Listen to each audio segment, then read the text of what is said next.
അടവുകളുടെയും തന്ത്രങ്ങളുടെയും അടിയൊഴുക്കുകളുടെയും മണിക്കൂറുകൾ പിന്നിട്ട് വെള്ളിയാഴ്ച സമ്മതിദായകർ പോളിംഗ് ബൂത്തിലേക്ക്. ജൂൺ 4-നാണ് ഫലപ്രഖ്യാപനം. 3 മുന്നണികളും വിജയപ്രതീക്ഷ കൈവിടുന്നില്ല.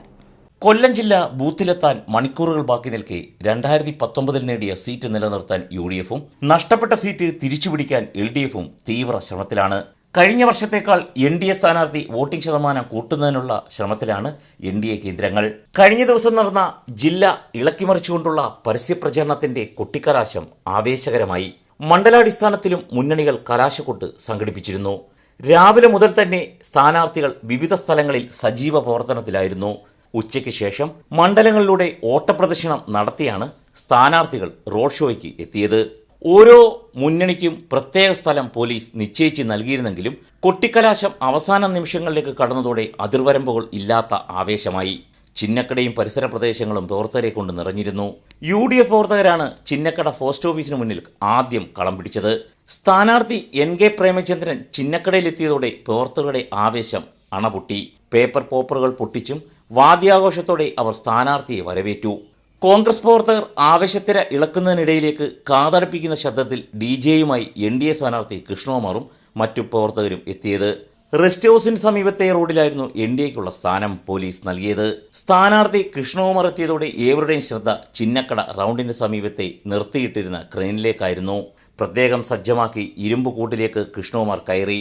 ക്രെയിൻ ഉയരത്തിലെത്തിയപ്പോൾ അദ്ദേഹം BJP പതാക ഉയർത്തിയതോടെ ആവേശം വാനോളമായി. കൊട്ടിക്കലാശം അവസാനിക്കാൻ അരമണിക്കൂറുള്ളപ്പോഴാണ് തീരദേശത്തെ റോഡ് ഷോ കഴിഞ്ഞ് LDF സ്ഥാനാർത്ഥി M മുകേഷിനൊപ്പം പ്രവർത്തകർ എത്തിയത്. തെരഞ്ഞെടുപ്പ് committee chairman K Varadarajan, K Raju, മന്ത്രി KN ബാലഗോപാൽ എന്നിവർക്കൊപ്പമായിരുന്നു മുകേഷിന്റെ വരവ്. മുഖത്ത് ചായം കൊണ്ട് അരിവാൾ ചുറ്റിക ചിഹ്നം വരച്ച നിരവധി പ്രവർത്തകർ റോഡ് ഷോയിൽ ഉണ്ടായിരുന്നു. കൃത്യം 6 മണിയോടെ പോലീസ് എത്തി നിർദ്ദേശം നൽകിയതോടെയാണ് 1 മാസത്തെ പരസ്യപ്രചാരണത്തിന് അവസാനമായത്.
ACP അനുരൂപിന്റെ നേതൃത്വത്തിൽ വൻ പോലീസായിരുന്നു ചിന്നക്കടയിലും പരിസരത്തും ഉണ്ടായിരുന്നത്. ന്യൂസ് ബ്യൂറോ, കൊല്ലം.